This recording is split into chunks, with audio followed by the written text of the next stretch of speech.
Nyt kaivetaan ensimmäistä kertaa suppilautaa esille. Tässä oli aika hyvänäköiset meiningit.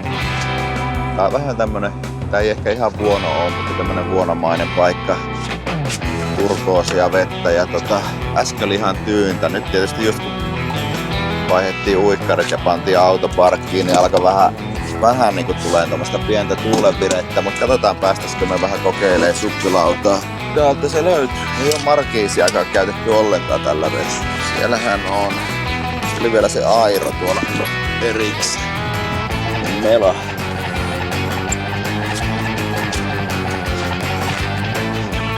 No niin, saa nähdä. Tuolla puolella näyttäisi vähän niinku tyynemmältä. Tähän näyttää aika asialliselta paikalta lähteä liikenteeseen. Tää vaikka tohon, jos tossa pumppailisi tän kasaan. Nyt alkaa täyttymään. Katsotaan miten Camillan käy. Vuoden tauon jälkeen ensimmäistä kertaa suppilaudan päälle. Ei ollakaan ennen tämmöisissä vuorimaisemissa oltu suppailemassa. Mä jään vielä tähän rannalle. Mä kokeilen ottaa vähän droneella kuvaa tästä.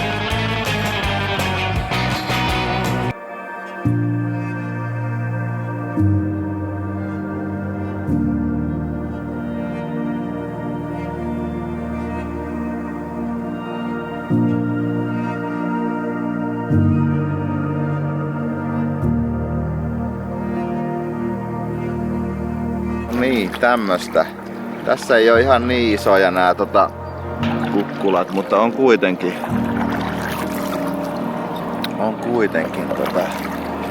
ihan hienon näköistä. Joka puolella niinku nousee tuo maa tästä vedestä. Siinä menee tonne ihan iso autotie vieressä, mistä me pysähyttiin. Siinä oli tonne P-paikka ja lähdettiin siitä vähän vesille.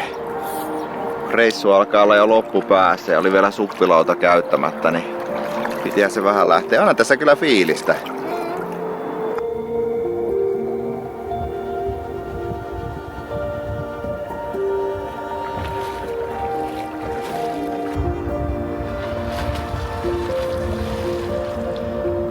Älä ui hirveän pitkälle, ui jo takaisinpäin, kun siellä on sitä virtausta. Pääseekö takaisin sieltä? No se on, ja se vetää liikkuu toi vesi aika voimakkaasti. Nyt on niinku kapoinen tie. No on kyllä. Tässä on näin pieni leviikkä. Katsotaan osuuko meille justiinsa joku tuohon. Mahutaanko me tästä? Jos sieltä toinen auto tulee vastaan, niin ei kyllä mahuta. Okei, tässä oli leviikki onneksi. Joo. Sitten se ihan näyttää, että kapenee tuolla. Niinpä. Täällä vähän tälleen keskemmällä, että me näyttäisi, jos sieltä joku tulee. Ja joo, nyt tulee iso auto. Se meni aika vauhdikkaasti. Tosta ehkä olisi jopa mahtunutkin kaksi. Kyllä tää näyttää vähän leveämmältä kohdalta. Tuolla on taas aika kapea kohta.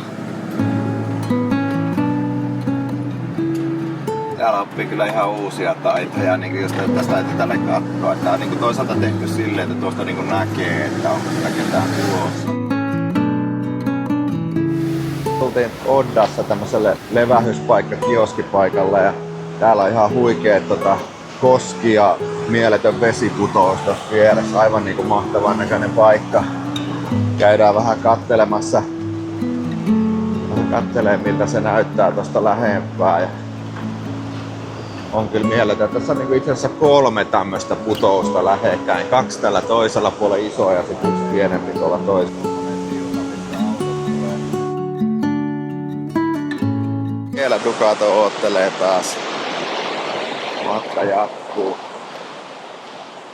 Äsken kävi semmonen jännä, että se ei reagoinut tohon kauko-ohjaajan avaimeen ollenkaan. Että ei auennut ovet, ei reagoinut virtalukko, mutta mä onneksi pääsin sisälle autoon ja mulla oli vara-avain. Kun mä panin sen virtalukkoon, niin sit rupesi toimimaan myös se toinen kauko-ohjaajan avain. Vähän jännittää, että mikä vika tää oli. Ei välttämättä tyhjä patteria aiheuta tollasta, mutta jäähän seuraa miten tää homma kehittyy, että tuleeko meillä lisää ongelmia. Hitsi vieköön, tässä kun tultiin huoltoasemalta, niin huomattiin, että täällä on jotain epäasiaan kuuluvaa roikkuu Ducato alla ja on siis toi diesellämmittimen pumppu tosta näköjään repsahtanut roikkumaan tänne alas. Elikkä tää on tämmönen Kiinan vehje. Tuon pitäisi olla tuolla niinku kiinni. Näin. Tää kumi on niinku ratkennut. Tää on aivan tämmönen lörppä. Aivan roskaa näköjään, mutta täytyy nykästä siihen, jos mulla löytyisi tuolta nippusiteitä. En ole ihan varma, että otinko matkaa, mutta katsotaan. Työkalut kaivettu esiin. Katsotaan, mitä mulla täältä löytyy. Olisiko täältä nippusiteitä tai jotain. Jes, löytyyhän sieltä nippusiteet, niin mennään kattoo, miten tää homma hoituu. Hanskat olisi tietysti voinut olla ihan kiva tässä, mutta toi pitäisi olla niinku noin. Kestääköhän tuo loppuhomma tos mitään. Teköhän tää vetäis kiinni.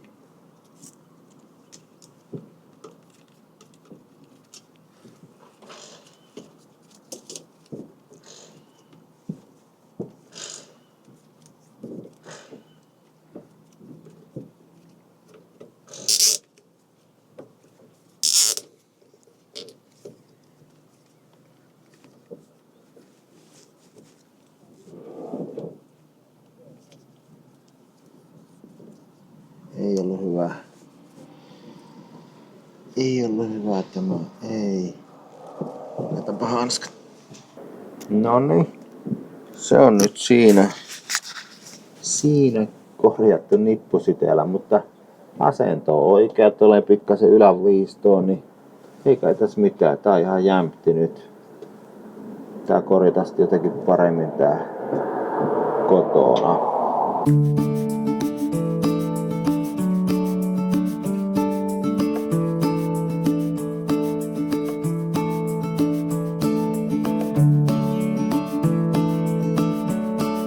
Ollaan Skudesavnissa.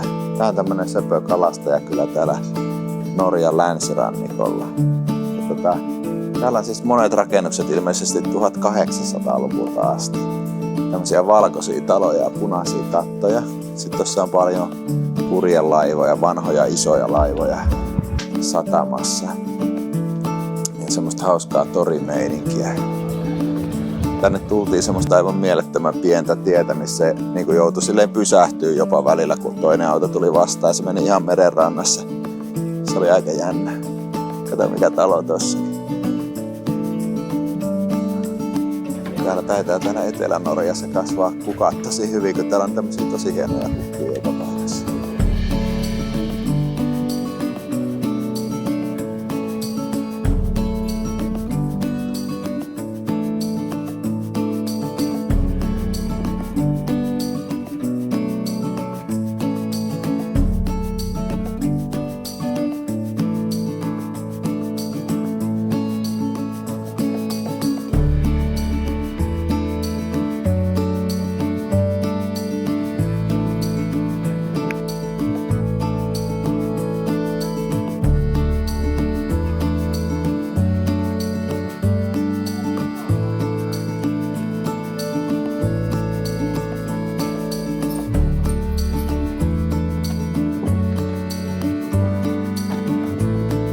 Löydettiin tämmönen uimapaikka vielä, kun kaupungin jälkeen tai tuon kylällä olon jälkeen tultiin ruokaa tekemään, etsittiin paikkaa, ettiin paku tämmöiseen satamaan ja tässä näköjään uimaranta, niin lähdetään kokeilemaan, kuinka kylmää tuo vesi on. Tosi kirkasta ainakin.